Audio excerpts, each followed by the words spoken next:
Your Comedy Minute Comedy Showcase.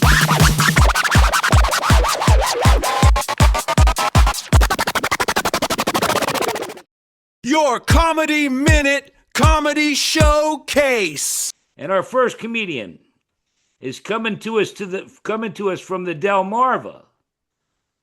He is a veteran from military, but new to comedy. Please welcome Colin Sawyer. Colin, nice to have you here. How's it going, everybody? Thanks for having me. Yep, nice to have you here, Colin. Thanks. Yeah, so I'm a veteran of the U.S. Army. I was in during both surges, so thanks Obama and Bush for that one. I'm going to share a couple stories and see if I can make them funny.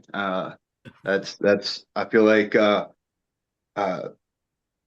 civilians and military members sometimes don't understand each other, and if I can help bridge that understanding gap by sharing some stories and stuff, then that's what I'd like to do. So it was 2007 in Iraq, and it was Halloween, and my buddies had come into my room, and they're like, "Let's go trick-or-treating." And it's like, well, I mean, guys, like, how are we going to do this? And they had things at the cafeteria. We called it a chow hall, and they had masks. They had a Nerf football that they cut in half, and they turned into like boobs bikini type thing. Because I was in an all male unit. Back then, the infantry was all male, so it was just us dudes. We were goofing around, and so they gave me about 5 minutes to put together my Halloween costume. And what I came up with was I had on flip-flops, a safety belt, because safety first, a towel, gloves, and one sock. That's all I was wearing. That's it. I was a superhero, right? I called myself Sock Hawk Boy, right? And we all piled into the truck, and we go to our command station where all the big bosses are, and we go door by door trick-or-treating, right? But we do it the Army way. So, we have our rifles with us, and we're stacking up on the door like we're getting ready to kick it in, but we're dressed goofy as fuck, right? Like, it's one of my favorite memories. And so we go in and we're stacked up, and instead of kicking in the door, we go trick-or-treat, right?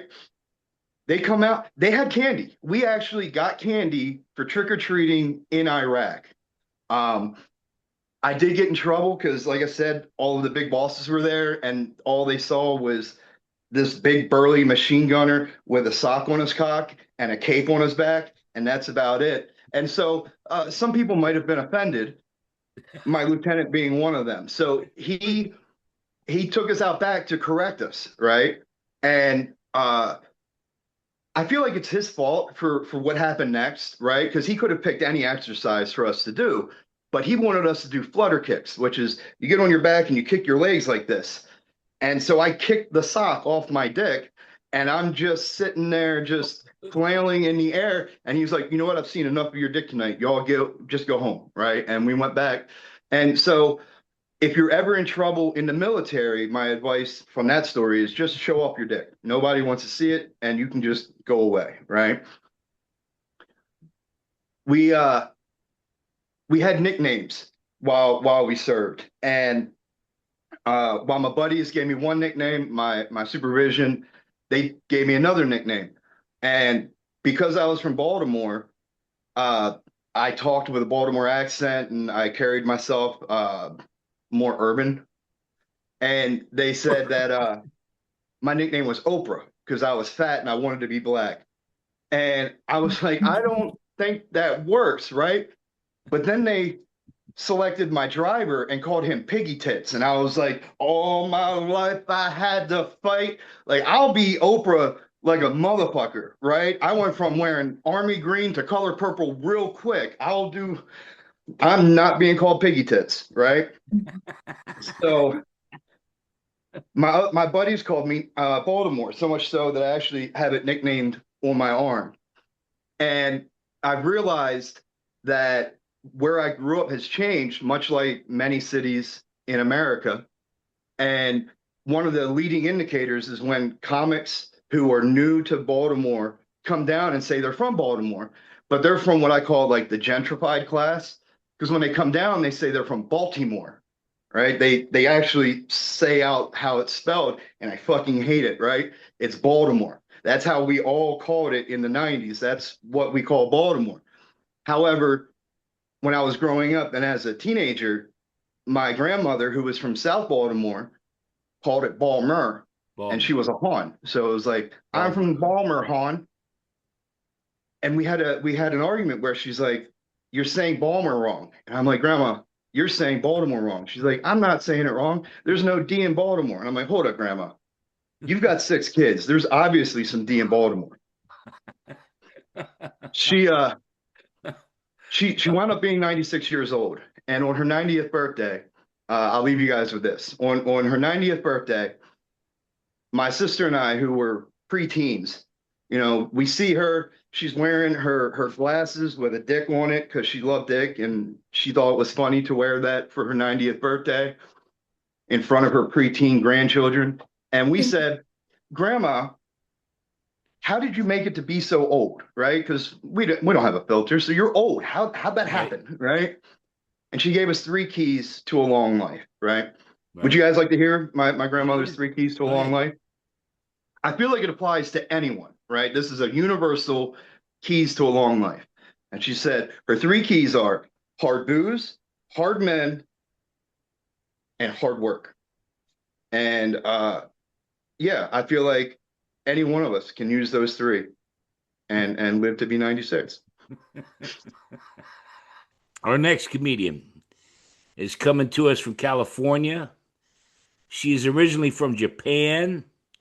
She was on Rosie Tran's show called Rosie Tran Presents. She's been on my show before, and I can tell you I absolutely love this woman. If you haven't seen him, go to Instagram and watch some of her skits. Welcome, my friend, Yoshihara. It's nice to have you here. Hello. Thank you so Hi. much. Thank you so much for having me. Thank you for being here. Yes, thank you for the intro. Yes, I am originally from Japan and I live in California right now. And then also the give it up for the previous first comedian, and I learned a lot from being, live long. And I'm from Japan, so everybody lives too long in Japan, but yeah, there's so many ways to live longer, I guess. Yeah. So yes, I've been in this country for a long time, but my name is kind of weird. It's an I this, I that. I always confuse American people with my name, but it's getting really, really confusing because recently I wrote this short story and I said I put written by I, but my name is spelled AI. So everybody thinks it's written by AI. So yeah, it's fucked. My name is cursed, man. Yeah. And also, I've been in America. I'm an American citizen now. Yeah. Yeah. Nice. Yeah. So I try to do, I've tried to be more Americanized, right? And things American people do. So I started doing therapy. That's what American people do. That's what American people do. Recognize that, trauma, it's there. So, yeah. So I started doing therapy, but it's really hard. Yeah. And my American therapist told me that I should forgive. And I was like, forgive? What? Because forgiveness doesn't really exist in Asia. Forgiveness doesn't heal Asians, but revenge does. So yeah, I need a different approach. So to heal. So, but recently I found a Japanese therapist, and we do Zoom, and I asked him, hey, I know I should forgive. I should, people who wronged me, I really should forgive for me, not for them, for me. And then my therapist said, Japanese therapist said, forgive? What? No, look at me. And I still hate my dad. I'm doing great. So you don't need to forgive. So yeah, I guess I don't need to forgive. So Oh yeah. no. No, so we'll see how it goes. Well, and I hate to interject, but the first time, don't fuck with you. That's what you said. Don't fuck with you. Yeah, don't fuck with I'm me. not Just lying. It's yeah. what you told me. Don't fuck with I. No, no, no. It was a big mistake. Big mistake. Yeah, I am not submissive, quiet one. So I'll, if you wrong me, and I will come after you and hunt you down and make sure you suffer. Yeah, that's how I heal, I guess. See why I love her? See why I love her? I'm not kidding you. Yeah, so I'm more like ow, yeah. You got one more bit for us? You got one more bit you want to do? Okay, so I'm an immigrant, but undocumented immigrants annoy the shit out of me because undocumented immigrants, their problem is they work goddamn too hard. They are the hardest working people I've ever seen, and they make documented immigrants look bad, like compared to them, I am a slacker. So, and I've never been undocumented. That's why I'm so lazy, you know? And like I met this girl. She's a beautiful girl. I don't know what's her background, and she's early 20. And she said she speaks 5 languages, 5 fucking languages. And then she has been sucking so many dicks, so many left and right to trying to get documented. And I was like, girl, because that makes me like I speak only 2 languages, more like a one and a half. And I sucked only one dick to get a green card. You know what I mean? So I'm like, I'm total slacker compared to her. So yeah, but I think she needs to sit down with me and I want to teach her like 80-20 rules. You know what I mean? You gotta sit down, study and observation and narrow down your target digs, and one or two to the most, and make a plan. Make a fucking plan to make sure the dick is give you a paperwork and then take action. Execute. Yeah. So I will start coaching business. Everybody contact Yoshihara. Yes. Oh my God. Are you done? Yes, I'm done. Oh my God, everybody. How was that? This next comedian is from Hamilton, Ontario, Canada. He is the host of Comedy at Hendry's. It's a barbershop, the first Canada barbershop comedy show. You heard me right, barbershop comedy show. He's been featured on Comedy at 5. Everybody welcome Ryan Sim. Ryan Sim, it's nice to have you here. Hey, oh, there goes all my dick sucking jokes to get into America. Oh man, There goes all your dick sucking. I'm gonna have to Oh, think of a new I five. have to ask about the barbershop comedy show myself. Yeah, well, I just got a haircut from there. I looked like Fat Jonah Hill just like a couple minutes ago. So I don't like that he's on Ozempic. When you look like a celebrity and then they lose weight, you got to keep up. But yeah, it's a licensed barbershop, so you can drink there. But I think barbershops and comedy have a whole lot in common because for generations, people have been going to barbershops just to shoot the shit. So I was like, why not have a comedy show in here? And we do it once a month and we get like Okay. 60, 70 people. It's so much fun. Wonderful. And then the Yeah. Comedy at 5 is on a Canadian television station or Yeah, something? yeah. It replaced an old classic show that we had up here called Comedy at Club 54, which was started the 90s. It was like a show where if you were anybody in Canadian comedy, you'd get on that and they syndicated it. And actually, Comedy in 5 for season 2 is getting picked up and they're going to show it in America too. So Oh, I'm good. excited about that. Yeah. Comedy at 5. Yeah. Okay. But yeah, no, I'm here to talk about, I'm celebrating something. I am officially 6 months divorced. Yay! Good for Thanks. you. Didn't even have to suck a I'm dick. divorced too. I'm Yeah. happy. Yeah.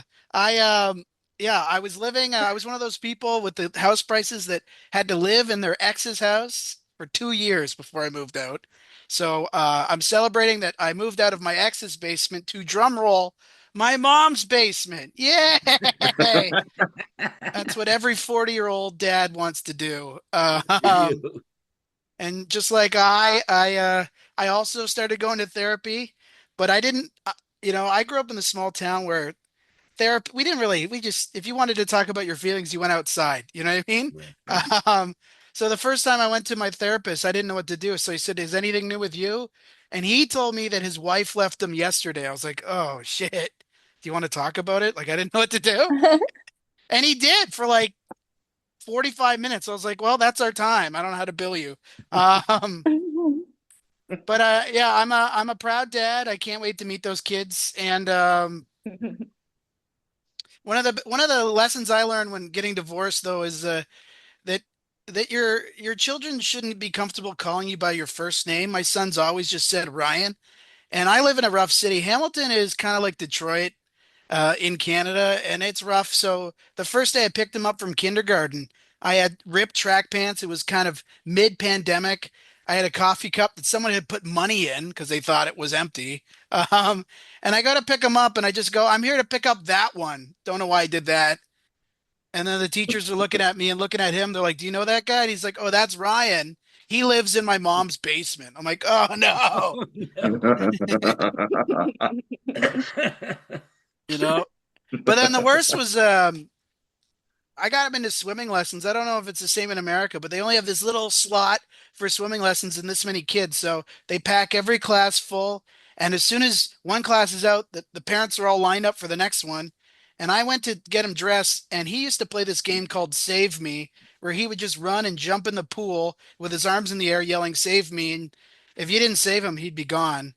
And I got him dressed. I got naked to get, dressed, and he ran back out on the pool deck while I'm naked, yelling, "Save me, Dad." And he's only 3. And I'm like, oh no. So I just put my hands in front of it. I ran out. All the parents are there, and he ran right into the women's change room. I'm like, oh no. So I was like, quick, quick, is there a little boy in there? I need him. I don't know why I did that. And I could hear the ladies are like, "Do you know that man?" He's like, "Oh, that's Ryan. He lives in our basement." I'm like, no. I'll get him back soon, I hope. Yeah. But what I realized is I was a dad for so long that I missed that they like legalized pot while I was being a dad. So as soon as I had split custody and I started doing comedy shows, I don't know if they got that in America, but up in Canada we got these pot shows, and people are just Yes. smoking weed during the comedy show. And it was during 420, and there was a big pile of brownies, and I just said, "Is there any THC in that?" And they're like, "No." It's like, perfect. So I ate one and I started feeling weird. He's like, "Oh, you weren't supposed to eat a whole brownie. They have 5 grams of mushrooms in each." I'm like, "Is that bad?" Like, I didn't know. And he's like, "It's not good." So to sober me up, we went over to a karaoke bar after the show, and he goes, "Act natural." And this was me acting natural. I walked up with full pupils to a table eating dinner, and I was like, "Do you guys remember Napoleon?" Don't know why I said that. And they're like, "Yeah." And I was like, "Well, did you know that when he died, they cut off his penis and pickled it?" Once again, it, I don't think that's common knowledge. Did anyone here know that? No. This was me acting natural, by the way. So then I started walking away, and the lady's like, "Wait a minute. What would you do if you had his penis?" And I was like, "I thought you'd never ask." Um, because I said only 10 years ago, someone sold it for $10,000, which I said was a good deal. Once again, don't know why I said that. And I said, if I bought it, I'd eat it because you guys remember Napoleon, right? Well, you won't forget the guy from Canada that ate it. And then I walked away. So I've never done mushrooms again. Most Ryan, people, I'll give you one more. Do one more. okay. You want to do one more, or do you want me to move on? Yeah, I'll do one more. Do one more. Yeah, I was doing comedy in your lovely country during your last election cycle, and Right? I heard a lot of people just asking, kind of asking who each other is going to vote for, and I didn't really like it. And they came to me. I was like, first of all, I'm Canadian, but I answer the same question who I voted for the same way I do if someone asks me if I circumcise my son. It's none of your business what dickhead I choose, and I just walked away. So that's how I handle politics. Yeah, That's yeah. good. That's good. Really penis heavy set. I'm really sorry about that. That's it. Our last comedian is coming to us from Richmond, Virginia. She is co-headlining the Game of Jokes August 1st, and it is a pleasure to welcome Jordan Phipps. Jordan, how are you? I'm good. How are you? I feel like a woodpecker in a lumberyard. Till this thing's over, I always am a little giddy. Hell yeah. It's nice to have you here. It's nice to be here. This is my first time here. I do apologize. My cat is scratching the shit out of my furniture right now. That's She's not good. It's not good. it's their scratching furniture. It belongs to them. Okay, I'll get started. I thought it was so funny how you mentioned therapy was an American thing because it's so true. I'm a psychologist, so it made me giggle a little bit more. Um, but I'm more in the educational side of psychology. We all know that reading is hard. There's a literacy crisis. Um, that's not funny, but I'm gonna fix it. I'm starting this book editing organization where I'm taking known books and I'm tweaking them a little bit so that they can be enjoyed by like a larger audience. Okay. For example, my first project was To Kill a Mockingbird, and I took out the N word. Ninth grade English class got a lot less awkward. You're welcome. My biggest project is the Bible, Jordan's version. Shadrach, Meshach, and Abednego are Ninja Turtles. Since I found out they were teenagers, that felt right. Moses is a Power Ranger. And when he turns the staff into a serpent, he goes, "It's morphin' time."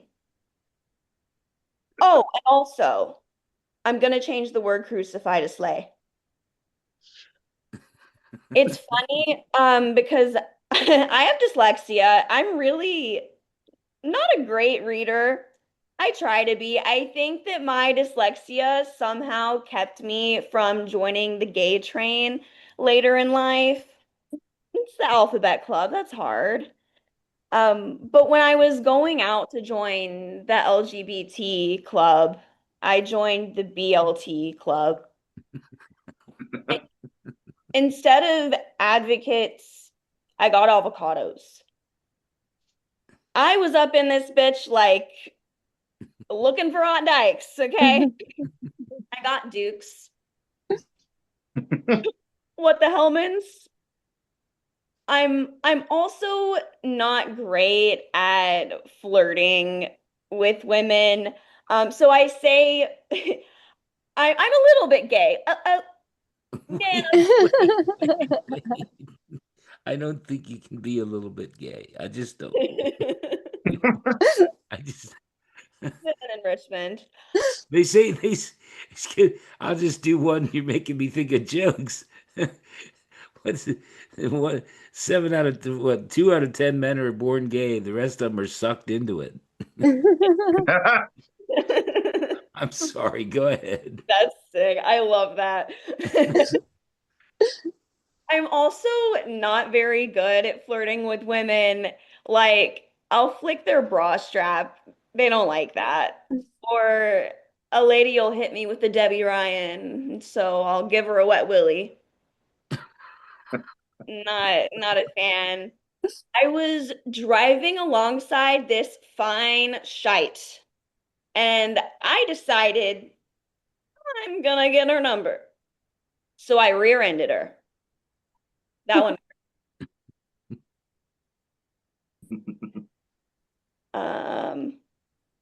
Do I have time for one more? You got one more. Um, how do we feel about AI? She's I like great. her. She's I think great. she's great. She's wonderful. We like No, AI. yeah, I is fucking wonderful. I love her. She knew to use her phone, not some goddamn shitty laptop. You're the only AI I'm a fan of. I don't know why these people are making boyfriends and girlfriends out of computers, but I do prefer my people to be non-binary. Nice.